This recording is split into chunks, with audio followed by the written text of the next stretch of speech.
Will. Hello. Hi, Will. How are you? Good, Helen. How are you? I'm good. Nice to see you. And you? Uh, you asked an interesting question at the beginning to Farhana about how, I guess, how she thinks about time and how she thinks about the future.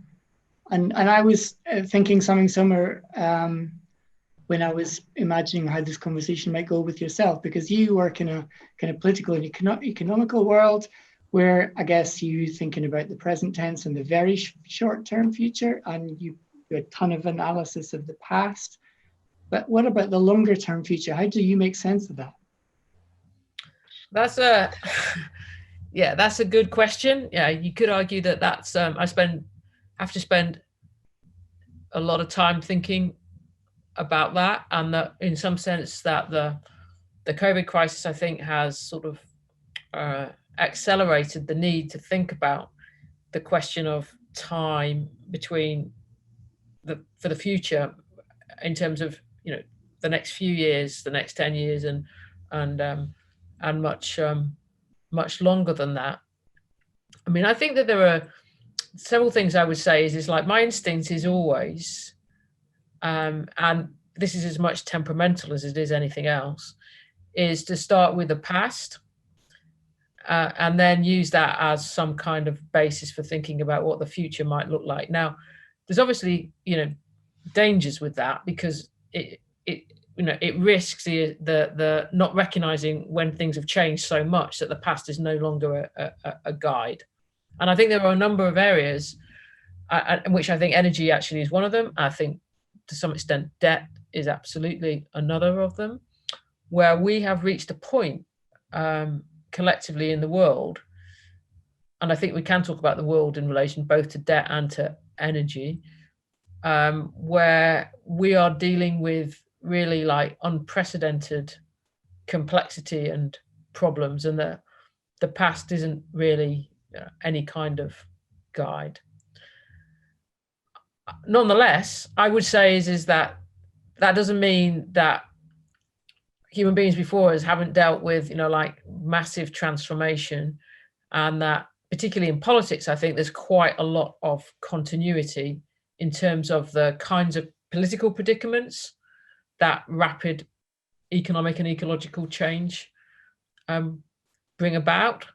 So I try to be very hesitant about making predictions, whilst at the same time thinking that you kind of can see, I mean by that specific predictions, but at the same time that you can see long-term structural forces working themselves out. And I think you can, which is what I would usually want to do, say, look, these will continue to matter for these reasons that we can see from the past.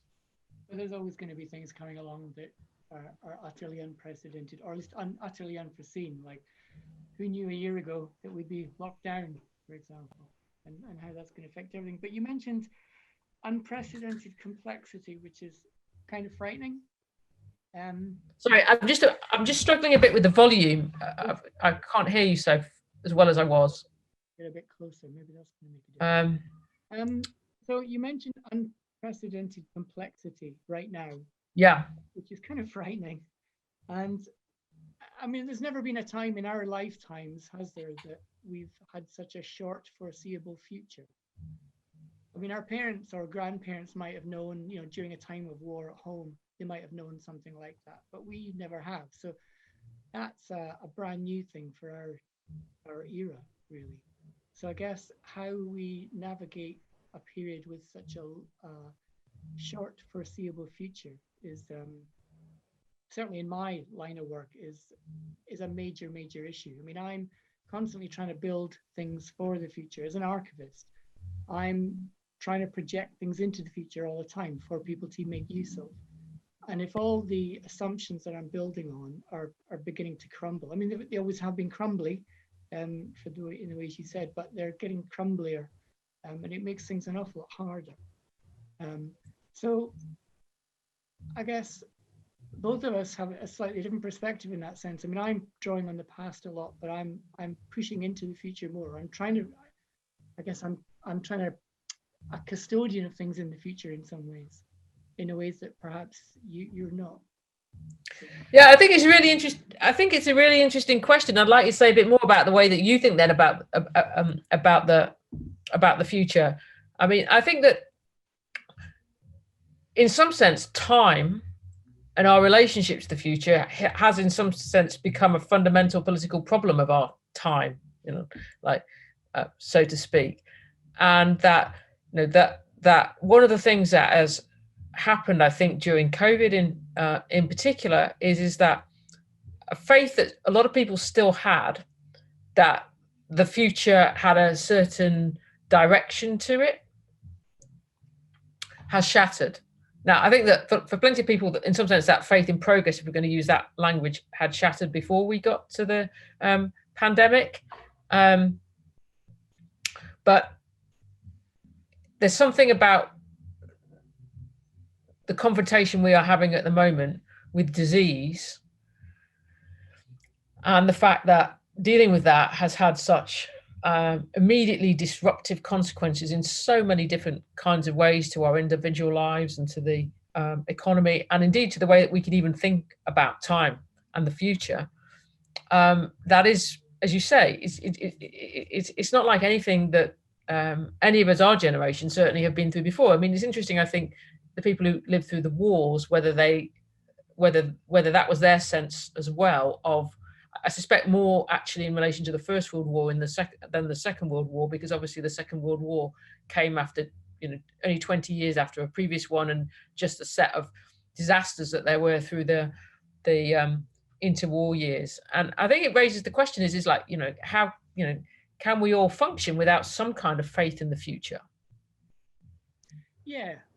I mean, in my area, it's a bit like yourself. I mean, like everybody does, I suppose. We kind of gather together what we understand of the past and try and extrapolate forwards from there. But in my particular corner, in the sound archiving world, we've actually not been at it for very long. I mean, my great granddad might have had a gramophone, but actually, it's really young technology. It's really immature technology that I'm working with, despite the fact that it's been around for 130 years or so. So nothing has really settled down. Everybody has assumed that what they have is, it I guess always is the cutting edge, but they assume that things have leveled out, but nothing has ever leveled out. And things in my area have only ever become more complicated and less foreseeable. So my area is in preservation. My job is to care for the old stuff. As an archivist, I'm not a curator. I don't select things or interpret things for the users so much. I'm more about caring for the older stuff, digitizing it, teaching people to do that, and moving it forward, and trying to preserve things for the future. But if you look 100 years ago, a gramophone record from then is fine. It's nice and stable. We know how to play it. It's Planet of the Apes technology. You could find it on a post-apocalyptic beach and probably get some sound out of it. But a more modern format, the more modern you become, the less stable and the less intuitive and the less reverse engineerable they become. So the highest priority formats we have for urgent preservation action are often the most recent media. So things like CDRs and mini discs and digital audio tapes and so on are far more precarious than things that are 100 or 70 years old. So the past isn't a great measure in that sense. I mean, we can see a strange curve. We can see an acceleration of technology and a shrinking of lifespan in that. But that's not very reassuring for us. But we kind of imagine now that we're in a slightly new paradigm, the kind of digital file-based environment, that things are on the verge of leveling out. But every generation imagines that now we've arrived at stability, and 10 years later they go, oh my God, how wrong we were. So I think there's some causes for optimism in our world. I mean, digital systems are super immature. They're really, really immature. We have mass preservation systems for storing information, but they're evolving so quickly, and they're so unstandardized in how they operate, and they're so untested in the bigger scheme of things. I mean, a digital preservationist might be screaming at their screen right now and saying, no, actually, we're really good at it. But yes, we are in many ways, but it's still so new. It's still so immature. I think of it in terms of car technology when I try and find a model for this to explain it to people. So what are we in terms of the internet usage? We're 25-ish years into domestic use of the internet. So think of 25 years into the development of cars, and you're not much after the Model T Ford was invented, And when they had the Model T Ford, they thought, wow, this is it. This is the iPad, this is the whatever. Everything's sorted out now, we got it. But it's just a very, very early stage in an immature technology. So I'm constantly aware of things moving and of the precariousness of things. And another issue I have, one of the main things that keeps me awake at night, if I explain how that I came across this, about 13 years ago, I was at a meeting in Amsterdam with sound archivists from around the world. And one of them, a guy from Austria, mentioned that he just casually said, we've got 20 years in which to preserve all of our legacy sound recordings, because after that time, none of them will be playable. We need to convert them all from their original format into a newer format, into a digital file-based format, because if we don't do that, the old carriers will have crumbled and become unplayable, or more worryingly, the technology to play them will no longer be serviceable. And particularly this applies to analog tapes, both in audio and in video much more so actually. So he said, we've got a ticking time bomb basically. That was 13 years ago, and I still use that in my head. So we've got 7 years left, very, very simplistically speaking. For some formats, it's not an issue. At the British Library, we've done a great deal to protect ourselves against that by stockpiling equipment and spare parts and the expertise to maintain the machines and so on. Nonetheless, it's an existential crisis, really, that has been following me around. And so that's kind of the world that that I'm living in. So my version of the future has this big kind of doomsday clock in it, really. So it's, I guess not everybody thinks in those terms. I mean, you could say the climate crisis is in some ways a similar thing. It doesn't have a 7-year clock perhaps, but it's a similar way of thinking about the future. Another strange thing in my world, it might be different in yours though, is because archivists are constantly trying to push things into the future, they're writing things for the benefit of users in the future, but they're also writing things for their colleagues in the future. So I'm constantly opening tape boxes or opening something in an archive, and I'm receiving messages from my colleagues in the past all the time. And one of the kind of curious things about that is I'm picking up on their assumptions about what the future would be like. Here, we did this in order that this might happen, but I'm seeing how often they were wrong. And they assumed that we'd still be using reel-to-reel tape machines because, of course, they last a long time. They're great technology. The sound quality is high and so on. They didn't understand that market forces would drive tape machines from the world, and there would be no serviceable tape machines. Literally no one is making a professional tape machine now. No one is making many of the important spare parts. No one is training the people to maintain the machines.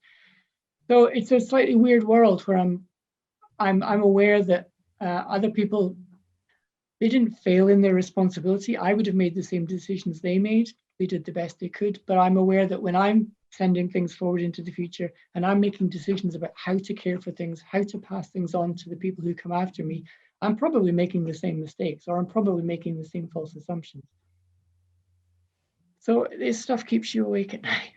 I think that's really, really interesting. Well, I was thinking as you were, like talking about like the ways in which, like thinking about politics isn't like that. But one thing I think I would say is that the 90s, I think, were really, really distorting, like where, like political understanding was concerned. And obviously, in some sense, you're then talking about, the beginnings of the revolution and the destabilizing situation that you're talking about. Because if you go back to, like the years at the 20th century before then, whether that be the pre-Second World War world or the Cold War world, there's a lot of pessimism in the way in which people talk about politics and, like analyze politics, and with very good reasons, because you can see that the 20th century in particular just produces this sort of succession of disasters, where politics is considered. I mean, it's not uniform disasters. It's not that there's no positive stories that can be told, but even the most positive one, like say about like Western Europe after the Second World War, you run into the 1970s when it looks like everything is unraveling. It's just the 90s when there's this idea that there is something called liberal democracy, and it's not just Fukuyama who can be blamed, I think, for this naive assumption that there's this form of government, liberal democracy, that's arrived. And if you put it together with market economies, you're going to have fundamentally stable politics and fundamentally stable societies, and that some people are going to get bored in the end, and that might be potentially like destabilizing. The Nietzschean problem, as Fukuyama puts it, in some sense, at the end of history. But this assumption that in politics things could get better and better, or at least that they weren't going to go back to getting worse, and that catastrophes were now belonged to the past, I think was really, really problematic. And the interesting thing as well is I think it is problematic both ways. Is first of all because it couldn't see what was coming in the 2000s, even I would say before we get to 2008 and the crash and everything that's happened since. But I would say it is also produced an overly pessimistic sort of obsession with catastrophe and potentially with apocalypse now. So everything has to get framed like around the world coming to an end, and you can see that in quite a lot of the climate discourse. Now I'm not suggesting that all that means that it's that there isn't a massively important problem with climate change, but it seems to me it's a little bit too easy sometimes to fit it into these apocalypse narratives, and that they seem to come out or be tied up to the having invested far too much in an idea of that the future was going to unfold in the way that many people in the West anyway came to the conclusion that it would in the 1990s.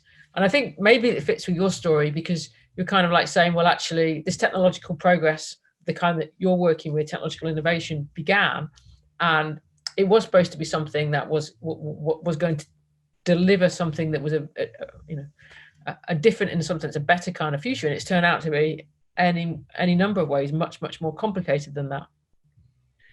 And I wonder, I became a teenager in the early 80s. At that time, there was an awful lot of apocalyptic thinking. There's an awful lot of talk about Armageddon and worry about C&D were massive at the time.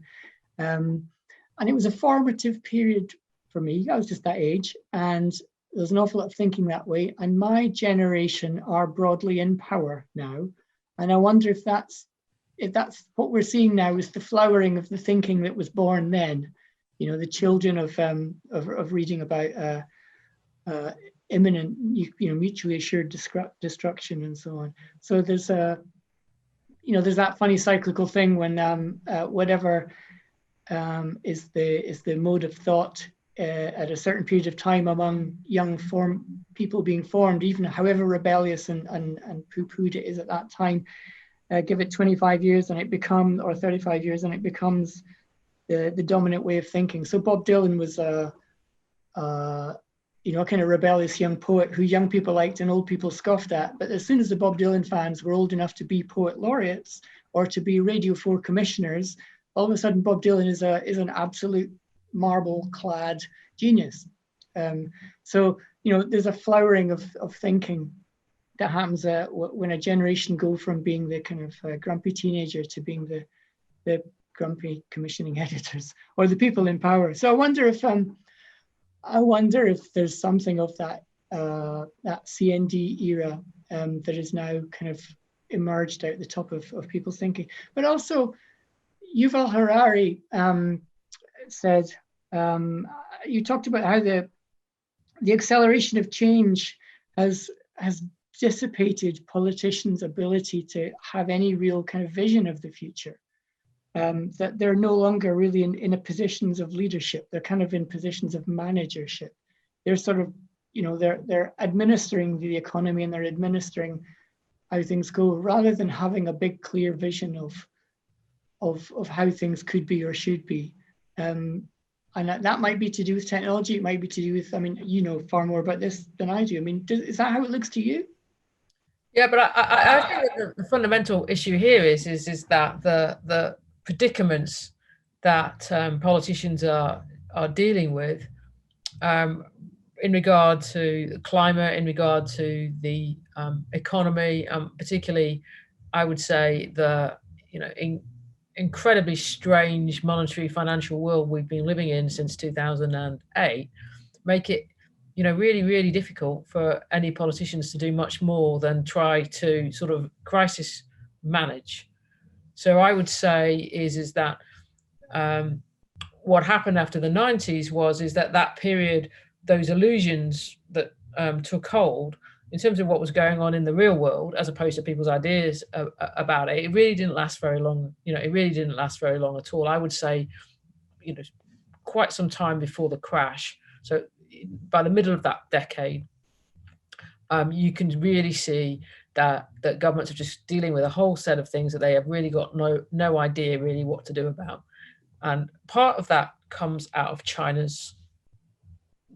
I think China's return is a better way of describing it than China's rise, and that this is a big shock it's an economic shock, it's a geopolitical shock, it's part of the climate story as well. It particularly in the United States, it has really significant domestic political ramifications. I think you can tell some of the story about Trump as an electoral phenomenon via the China story. So it looks to me that ever sort of since then is that that politicians have basically been trying to find ways in terms of the ways that they talk about politics that in some sense disguise just how deep and difficult all these problems have turned out to be. And in some sense then that what we're sort of living through since the pandemic is a curtain being pulled back on all this, even more so I think than was true after 2000 and 2008, and seeing that having a vision of the future is, in terms of something that you can persuade significant numbers of people in democratic politics that they want to believe in, is I don't want to say it's completely impossible, but I think it's getting on for impossible. And yet at the same time, the very nature of democratic politics encourages people to think that is what should be on offer. Is that they want a story that says this is what the future is going to be like, and they want that despite the fact that they often know that there's all kinds of conflicts between the ways in which different people might benefit from that future, lose from that future, believe or not in that future. And yet there seem to be a lot of people about who do have strong visions for the future, but they tend not to be people who've been elected or accountable. But then I suppose if they don't have the responsibility for guiding a country, then they don't have to worry about welfare as they go along.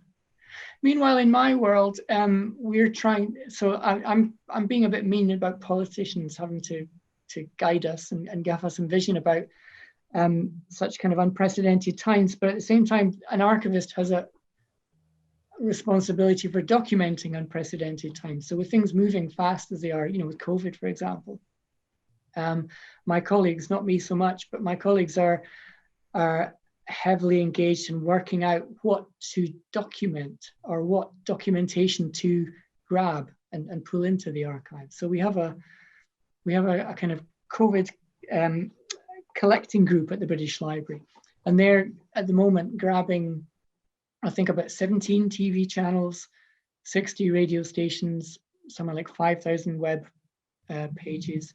They're all directly related to the COVID crisis, and trying to navigate, is this in any way representative of what's going on? Is this what future generations will need? And that's a completely impossible question that they have to answer. I don't really envy them that, because one of the exciting and lovely things in an archive is that we don't know why people want our stuff. Yeah. We don't know the questions that they will ask. Real proper innovative thinking is really about asking new questions. It's not about asking old questions of new stuff.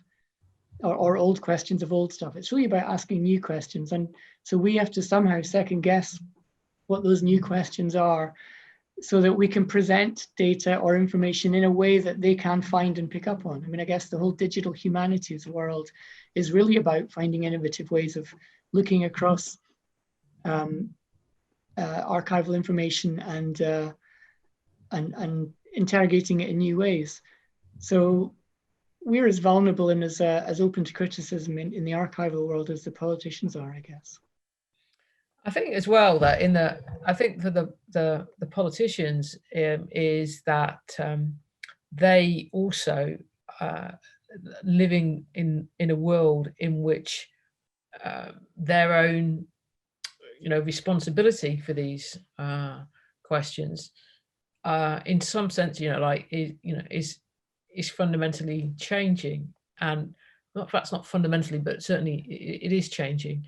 And so if you take like what's going on like at the moment, I mean, how many politicians in any sort of democratic country would have thought that, okay, I get to fulfill my ambition of being prime minister or president or whatever it is in the year 2020, and I will be spending like my entire time trying to work out how to manage a pandemic, and how would they even and I think in some sense the problem goes deeper than just the fact that the pandemic is so overwhelming. It's that it poses really fundamental existential questions for us as individuals, for us as societies, for us as the whole of human kind, that are very hard to reduce, in fact impossible to reduce, to the kind of material conflict questions that have so dominated like democratic politics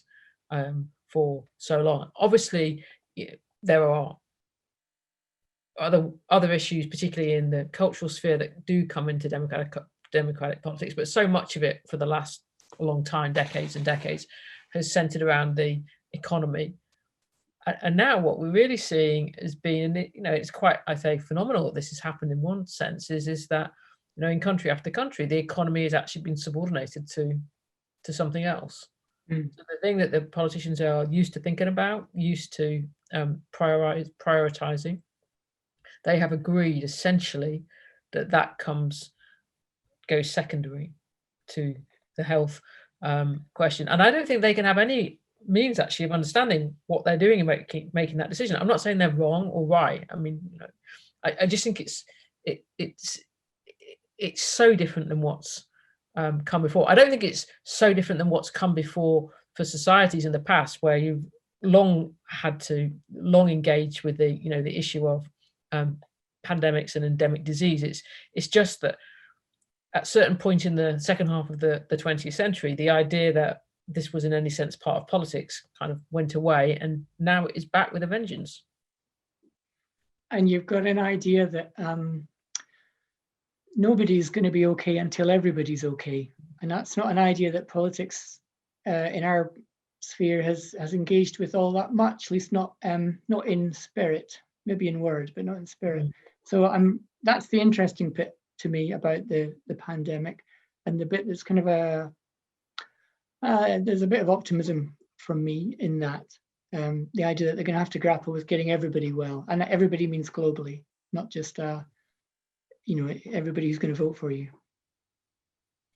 Yeah, I mean, at the same time, I would say, in terms of being a bit more pessimistic about it, is we haven't seen a lot of like global cooperation in terms of the ways in which this has been dealt with. I mean, outside certain aspects of the economic side of it, where the Fed has acted in a very internationalized way in the financial market crisis part of the pandemic crisis. But obviously, one of the things we've actually seen happen at the same time is that the most important geopolitical relationship in the world, that between the United States and China, has actually deteriorated quite substantially from an already deteriorating position during the last 6 months. And the nature of the pandemic itself, its origins, go to the heart of why that relationship has has deteriorated. So I think those who kind of put in some hope in what in the 90s used to get called in academic circles, like global governance,